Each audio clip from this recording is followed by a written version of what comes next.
Welcome back to Politico Agri-Food Summit, where we're discussing now the issue of tackling deforestation in food production. Before we start, you can take part in a quick poll via the Politico Events app.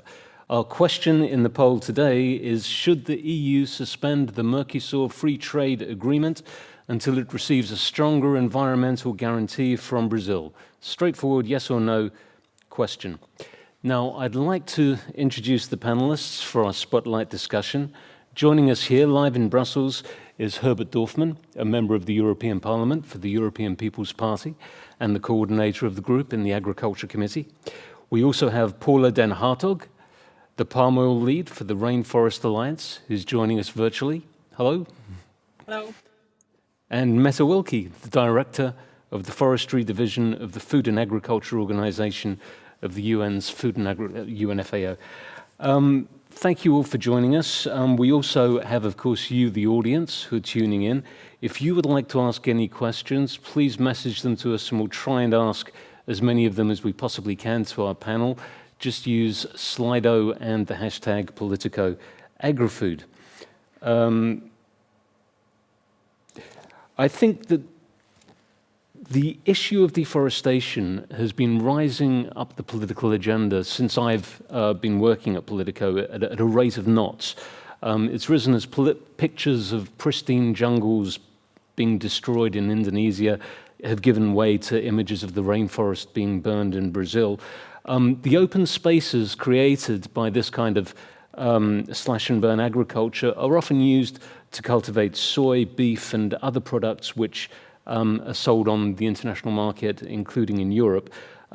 Just last week, a paper by the French Institute IDRI concluded that the EU-Mercosur trade agreement would cause a 5% acceleration in the rate of deforestation in Brazil, driven by cattle farming. Now, that's not an entirely uncontested position. The European Commission argues strongly that the free trade agreement's commitments to the Paris Agreement would restrain, in practice, any attempt by Brazil's President Jair Bolsonaro to open up any more forest territory to agri-food interests. Fundamentally, they say that trade engagement is a better tactic than political confrontation.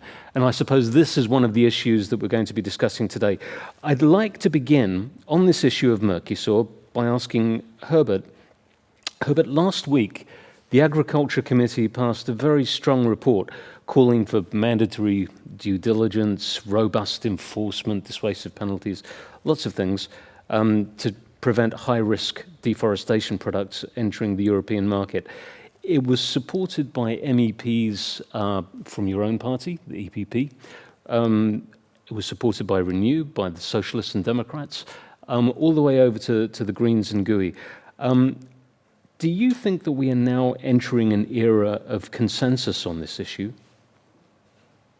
Well, we'll see. In fact, we had a report in the Parliament last week, and we worked for quite a long time on this, about global deforestation. It's clear that this is mainly an international question. It's not that much a European question that we do not have a deforestation in Europe. In Europe, we gain forest, or we gained forest in the last years. Personally, I have to say there was a strong debate about this report, not because I think there's a big consensus among my colleagues that deforestation, we need a European policy which do not accelerate deforestation, but on the other way around, we need to bear in mind that forests are not only, for sure also, but not only a source of biodiversity, they should be also productive. And if we look at climate change, for example, and if we look at forestry inside Europe, the use of the wood and the use of timber is one of the elements in order to tackle climate change. So who voted against or abstained, like myself, was more concerned about what is written on this report on the European forest, not that much on what is written on the international forest. But certainly, I mean, in the current circumstances, do you think there is any way that the European Parliament could ratify or would ratify the EU-Mercosur FTA? Well, I think this goes far beyond the deforestation question. I personally cannot see in the European Parliament in this moment a majority for the Mercosur agreement, and this is a mix, or this situation is created by a mix of problems. By for sure the political situation in Brazil, but it's also a question of deforestation. It's a problem of climate change. It's a problem of how a border adjustment tax could work, if it's introduced or not, because clearly our farmers are strongly against higher and higher ambitions on climate change and biodiversity inside Europe. If this is not followed outside Europe, this would create also a problem on the markets. So this is a mix of problems, which I personally think, honestly, I cannot see in this moment who or how there could be a majority for this agreement in the Parliament. Do you think there would be a majority within the EPP for it? Maybe yes, but for sure not a clear majority. So even inside the EPP, there are concerns. I share a lot of these concerns, but I think if we look at the left side from the EPP, there would be a big majority against. And even on the right side from us, so in the ECR, but most in the ID group, I think there are big concerns. So looking at the figures, I think it would be very difficult to bring this agreement in this moment to the Parliament. Okay. And you mentioned the carbon border adjustment tax, which is something that Ms. von der Leyen raised as well last week. How do you think that could work in the agri-food context? Well, first of all, I think the commitment from the Paris Agreement should be an international commitment. So, first of all, I mean, it should be, or each region of the world should work in order to tackle climate change. But we know that we have, for example, the United States who left the agreement. So we will have a higher ambition in the European Union and the lower ambition in some other parts of the world. And this is for sure even more important in the industrial sector. No, there's no doubt about this, but also in the agriculture sector, we have a proposal for the Common Agricultural Policy on the table, which foresees 40% investment of the whole amount of the whole expenditure from the PAC to tackle climate change. If we invest in this on this topic in Europe and others do not, it's clear that on the market this will be a problem, and the only possibility to tackle this problem is most probably an adjustment tax, a border adjustment tax, and then we need to see, or we are waiting for the proposal of the Commission how to do this tax and to do it in a way which is WTO compatible. That's something that you would like to see for agri-food products from countries perhaps like Brazil? Yeah. Or the United States, for example. Okay, good. I think Ted McKinney, who was interviewed in the previous panel, might have had something to say about that. Paula Dan Hartog, there is, of course, a counter-argument. I often hear from people close to the Brazilian government. They say that Europe shouldn't lecture countries in South America until it's stopped destroying its own forests. This is neo-colonialism. I mean, how would you respond to that? Yeah, thanks. Yeah, we do believe in a culture more of engagement with these countries. And as you mentioned before as well, it should not be sought in confrontation, but more in engagement. There's a lot of communities and small producers affected in these countries. And they need to be empowered as well to be able to achieve a sustainable livelihood and have resilience to the changes that we are all facing as climate change and deforestation. So we focus indeed on a lot of these crops that come from other countries. So tropical crops like coffee, cocoa, tea, palm oil as well. And when these discussions are taking place about stopping deforestation and addressing climate change, we're very happy to see that the European Union is taking its responsibility for the deforestation that it might be importing in its products. And this is a good step to level the playing field within Europe, as Herbert was saying, and we need to also take steps to level that playing field globally. But we also need to keep in mind that a lot of producers are smallholders, and that they also need to be empowered and engaged with to help them achieve a good economic position to be able to make these changes to invest in sustainability. And yeah, climate change is a problem we're facing globally, so we need to tackle it globally, and everyone needs to take their responsibility in that. So both governments, but also companies, farmers, civil society, we all have a role to play here. So pointing fingers is not going to help us get closer to a solution. Sure. I mean, what mistakes do you think that the EU has made in the way it's addressed this issue in the last few years? Thinking particularly around the palm oil issue, and with countries like Indonesia and Malaysia in the recent commodities palm oil regulation, and in the 10 years leading up to that. Yeah, I think it's important for a big market like the European Union and a big player to really go for that engagement with a country like Indonesia, but also with other governments, because that's the way that we could address the issues that they're facing as well with their producers in their own countries that need to achieve a better economic position and better livelihoods.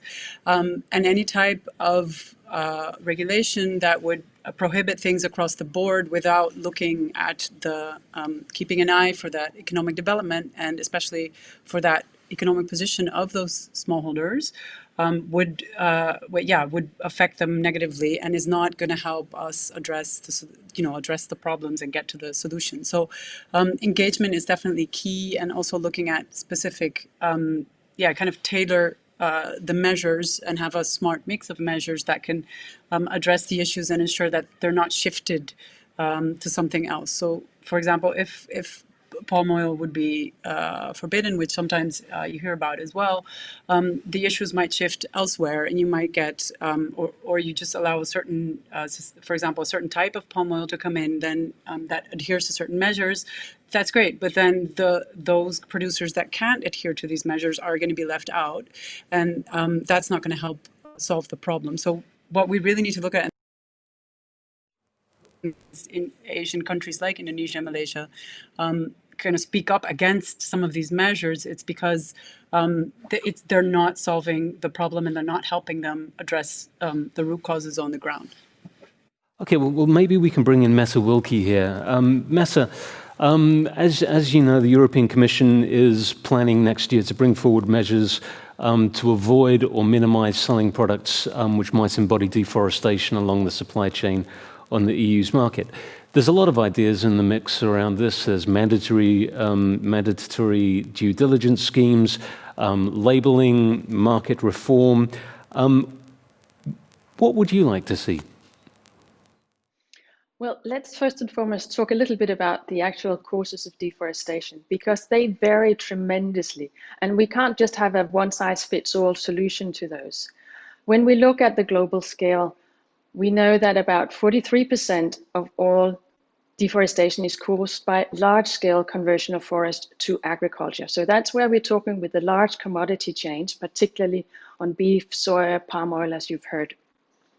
But 30% of the deforestation is actually caused by small-scale subsistence farmers who don't really have another choice. So we do need to have a look at where we want to tackle deforestation, and therefore what are the underlying drivers of that, and how do we tackle those.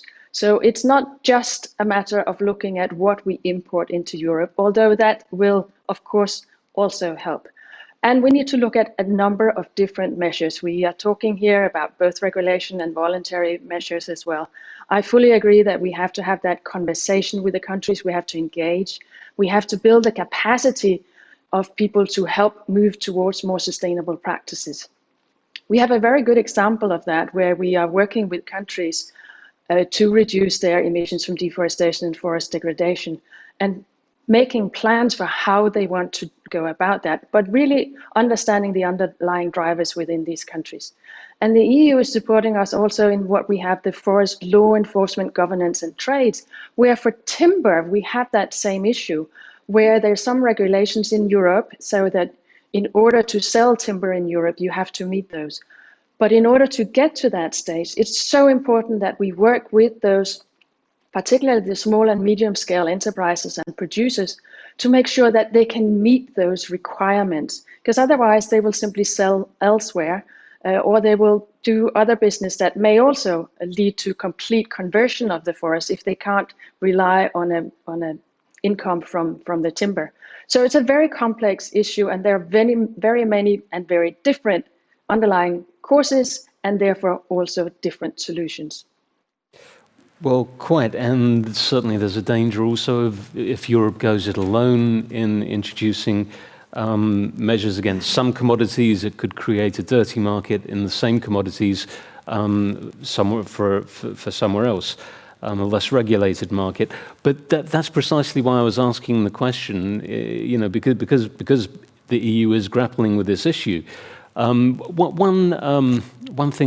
idea that has recently emerged is this in the last week was an initiative around sustainable cocoa, where the bloc has agreed or is negotiating to agree to facilitate the import of high premium cocoa from Ghana and Ivory Coast in return for guarantees of zero deforestation or child labor, backed up by credible due diligence schemes and certification all the way along the supply chain. Is that the way forward, do you think, those sort of holistic market reforms? In some cases, they may very well work. We have seen the issue also when we had it with illegal timber cutting, and where we had sort of a certification for production of timber from forest that was voluntary. Unfortunately, the transaction cost on actually being able to certify that you are doing it on a sustainable manner was too expensive for many producers to adhere to and to get that certification. Plus, the price that they got for the product wasn't necessarily higher. So it has to be a combination that if you do some certification or some labeling, that you also really ensure that there is a higher price paid on that. And it comes back to making these sustainable management options economically viable. So in terms of the forest, and if you want to stop deforestation, we want to make sure that having a forest, conserving a forest, using it in a sustainable manner is economically viable. So we need to look at having a higher price for carbon, for example. We need to look at having payment for environmental services. We need to look at what are some of the other forest-based livelihoods that you can develop, and how can you help small and medium scale enterprises reach a global market in a sustainable manner? Mm. What about the idea that we were discussing a moment ago about the carbon border adjustment tax to actually have some kind of penalty on countries which are not protecting their natural resources like forests, which are common good for everyone? Is that something that you'd support? I think, again, it depends a little bit on how it's structured. If you have sort of a trying and come up with, as I said, one size fits all, it doesn't apply to all of the concessions that we have, and it may be helpful in some instances and not in others. So it is a very complex issue, and just having one tax will not solve the problem, simply because we have so many underlying causes that we need to deal with. Okay, let's come back to Paula. Paula, what measures would you like to see the EU taking in its review on deforestation? Yes, I think it's taking steps in the right direction with the EU.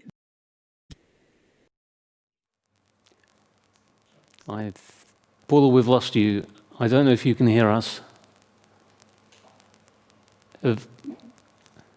Okay, well, Herbert, can I put the same question to you? What measures would you like to see the European Commission taking when it brings forward its measures to avoid or minimize selling products that might risk embodying deforestation next year? Well, I think we already have certification systems on the ground, not only for agricultural products or foodstuff, but also for timber. And I think this is also an important question, how to give to the forest owners in the world the possibility to use in a sustainable way forests and get some income also from forests.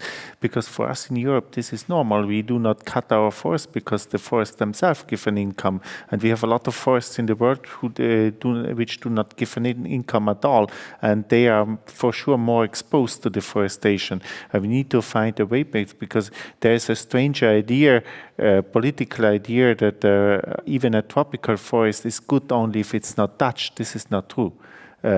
Even a tropical forest you can use in a sustainable way.